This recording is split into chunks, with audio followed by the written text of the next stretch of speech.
Hey everyone, today I'm going to be reviewing and correcting the Bearded Dragon PetSmart Care Guide. I chose bearded dragons for the first one, because they're a species that a lot of people misunderstand, and a lot of people, there are a lot of misconceptions about their care. Let me know if you would like this to be a series, and definitely let me know what animal I should do next.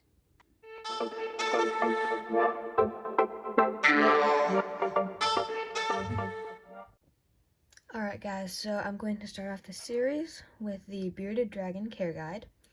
It is the Getting to Know Your Bearded Dragon by PetSmart, and the first thing that comes up on this for me that's kind of funny is developed and approved by PetSmart veterinarians.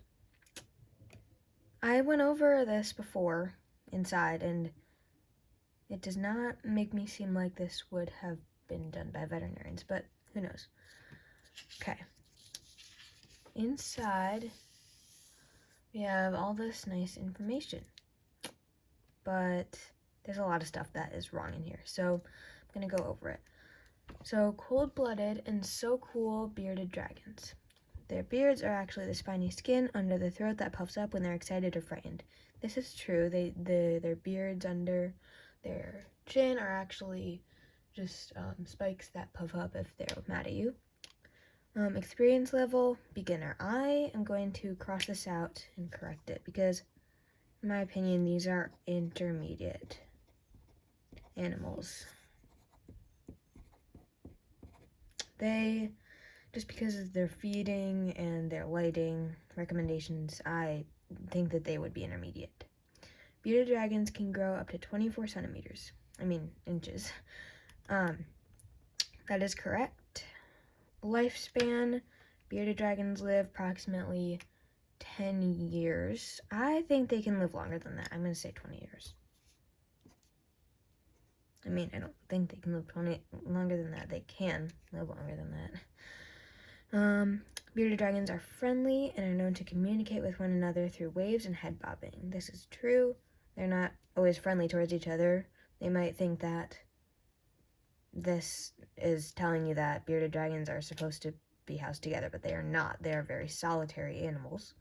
If you house them together, usually the male, will end up becoming will take all the food in the basking area. So this is the diagram of a bearded dragon terrarium. The first thing I notice on this is that the UVB should be the entire length of the tank. Or the terrarium. There's not very much room to write here, but that's okay. The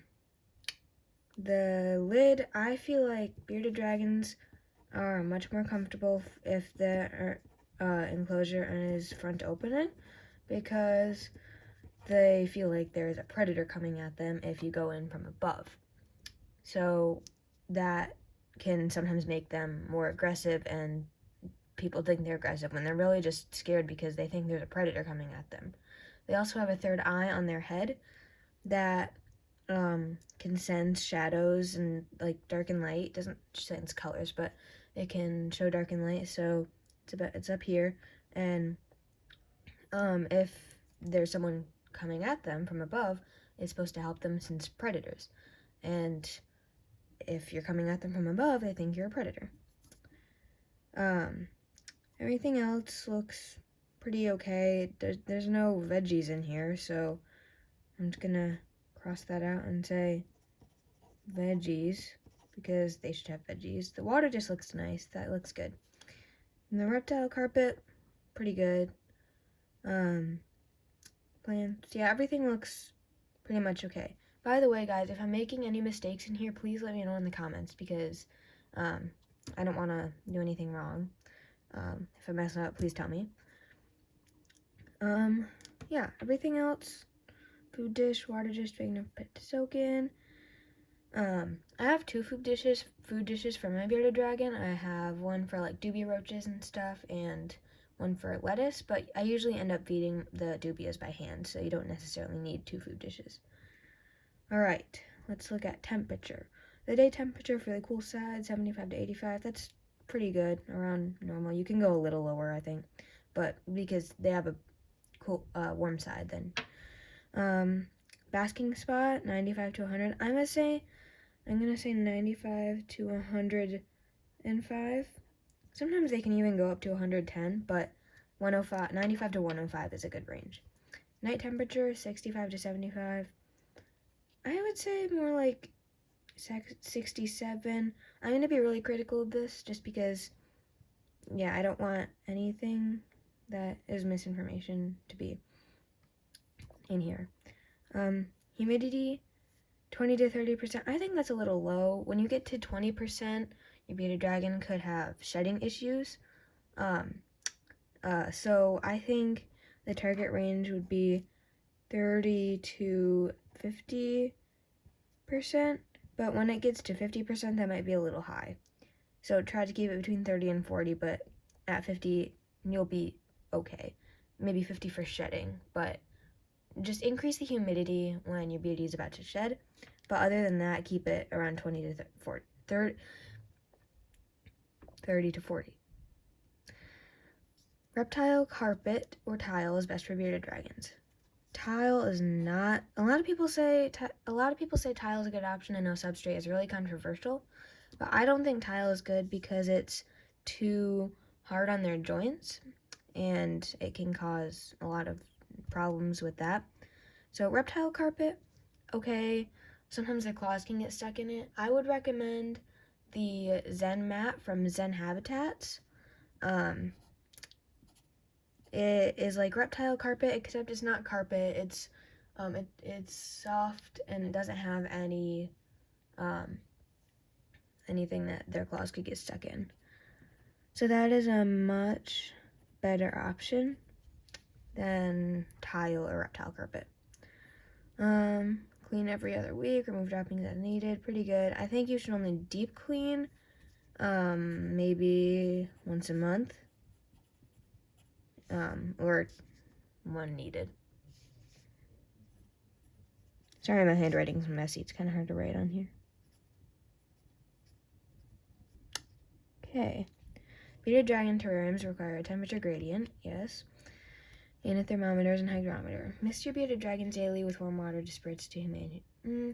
I would only mist the bearded dragon when it's shedding, or I would give it a bath weekly.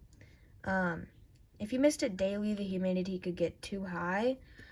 So I'm going to say weekly, because if it gets too high, then you can run into some issues.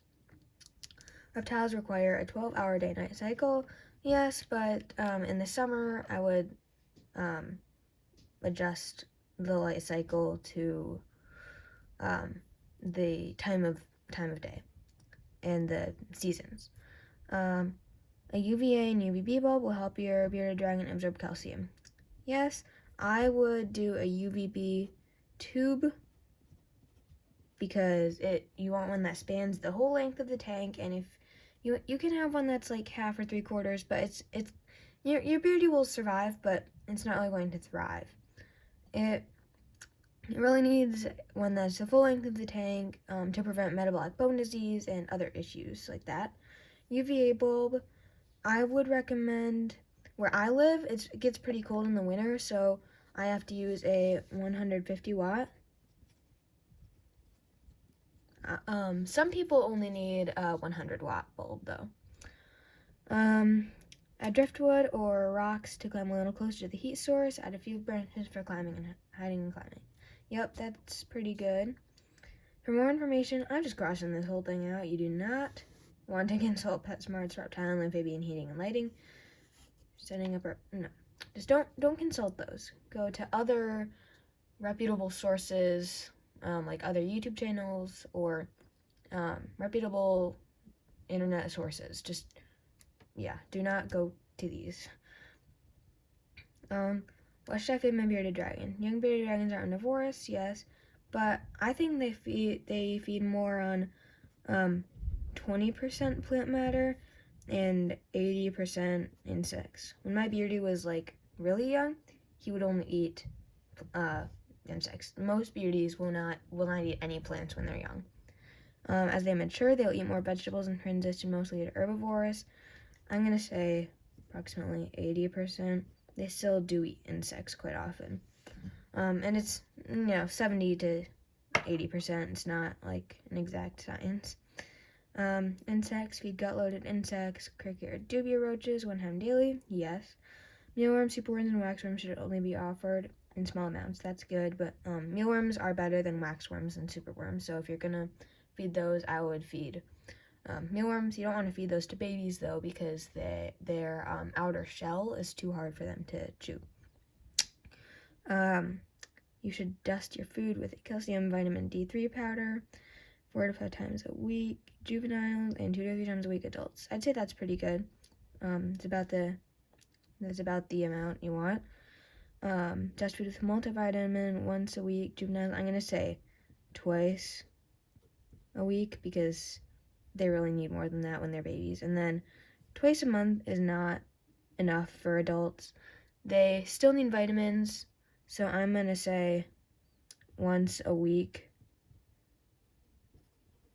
You can also do once every 2 weeks.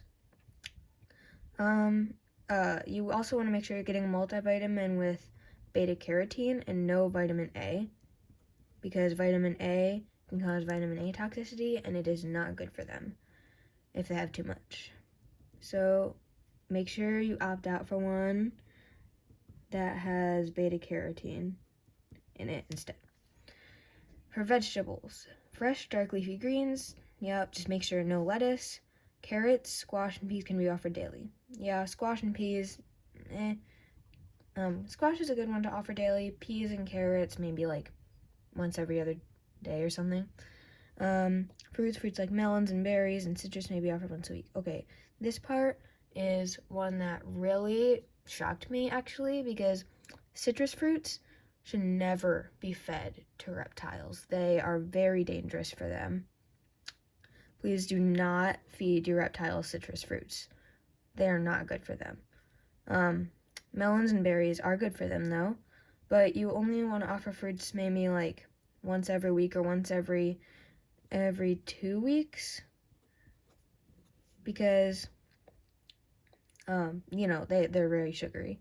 Also, mango is a good staple fruit for them. So those are a little bit better than melons and berries. So if you're gonna feed something, feed mango, but you do want to give them a varied diet. Bearded dragon pelleted food moistened with water may be offered daily.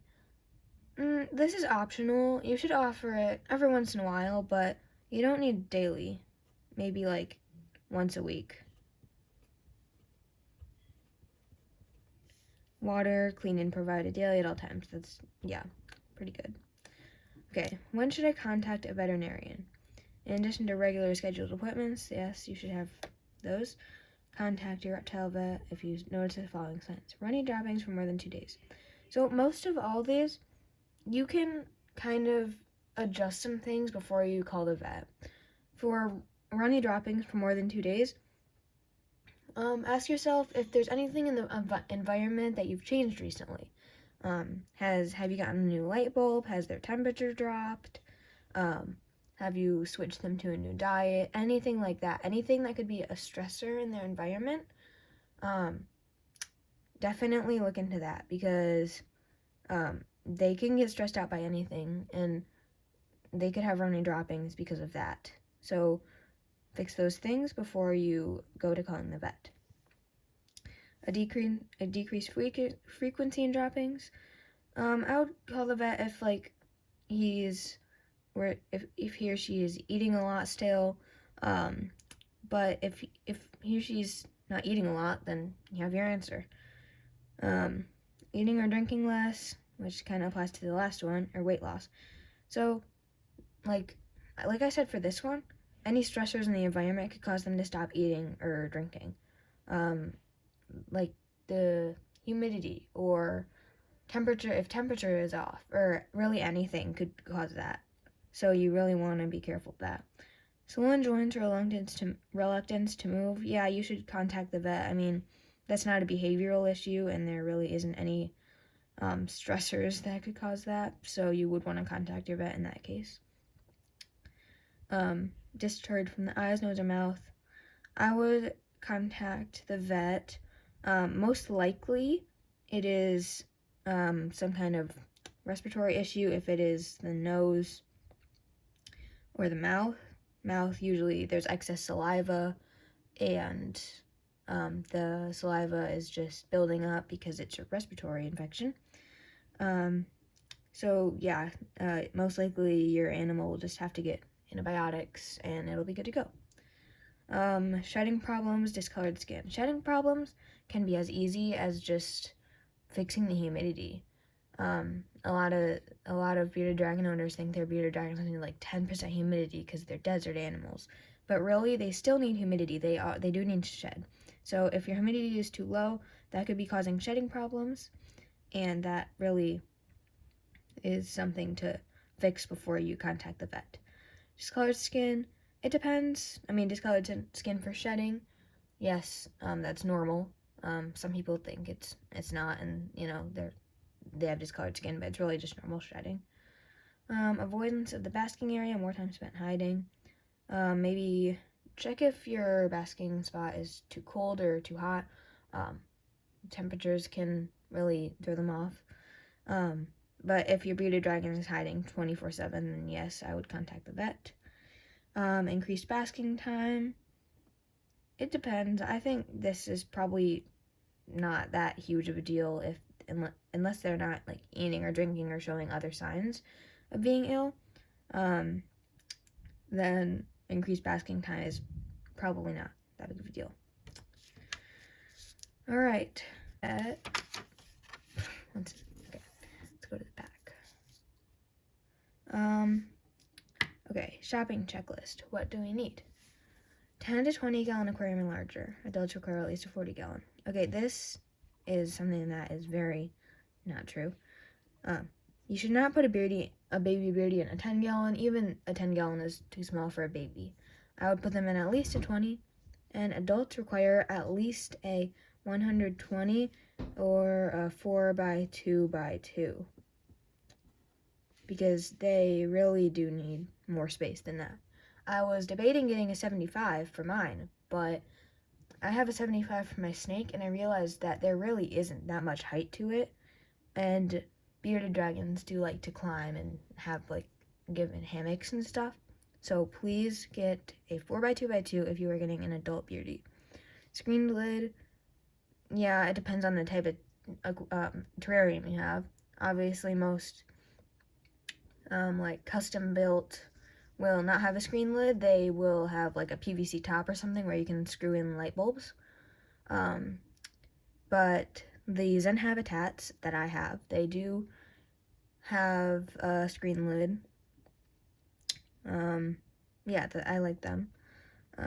There's also a lot of other options like custom reptile habitats, vision cages, that kind of thing. UVB bulb, again, UVB tube is better. And fixture, yes. Basking bulb and lamp, again, 150 watt. Habitat, thermometers, and hygrometer, yes, that is good. Food bowl times 2, not necessarily, but in my case, I have 2. Water bowl, artificial or natural rock or wood hiding spot. Branches, hide, reptile carpet, again, reptile carpet, not the best. You can also use like newspaper or paper towel. Sand occasionally, but again, it's a really controversial subject, so let me know if you want me to make another video on that. But you definitely should not use any loose substrates for baby bearded dragons. Do not do that. They could get impacted. Hide, bearded dragon pelleted food, again, optional, because they really get all their most important nutrition from their insects and their veggies. Live crickets, dubia roaches, and mealworms. Yep, that's good. You only want to feed live crickets and dubia roaches to babies. You cannot feed them mealworms. As I said, their outer coating is too hard for them, and they could get impacted by it. Calcium powder and multivitamin powder with D3. 3 you need. Bearded dragon pelleted food, live crickets. Yeah, okay. I think that's pretty much everything. There's also all this stuff at the bottom that doesn't really have to do with bearded dragon care, but there is some stuff that, like, doesn't make much sense to me. That it says, like, this care guide contains general information for the proper care of your pet, but is not comprehensive and is not a substitute for veterinary advice or care. Yes, that is true, but it does not. It's not the proper care. And what I really don't like about this is that a lot of people take these care guides and they follow them, thinking that, oh yeah, this is the right care. Then they go and feed citrus to their bearded dragon and they get sick. So yeah, this is why I'm correcting this, because a lot of people actually think that these are right, and there is some correct stuff in there, but there is some very wrong stuff in there. So yeah, that's why I did this. Also, the standard for pet care. I'm just gonna cross that out real quick. It's not the standard for pet care. So yeah, this is what the corrected care guide looks like compared to the original. And I think it was a really good idea. I don't know, should I continue the series? Please let me know in the comments if you would like this to be continued, and definitely let me know if there are any other animals or reptiles you want me to do. The only requirement is that they carry their care guides at PetSmart or Petco or something like that. Yeah. Thank you guys so much for watching this video. I hope you enjoyed it. If you did, be sure to like it and subscribe to my channel and put in the comments what animal I should do next. Alright, thanks for watching. Bye!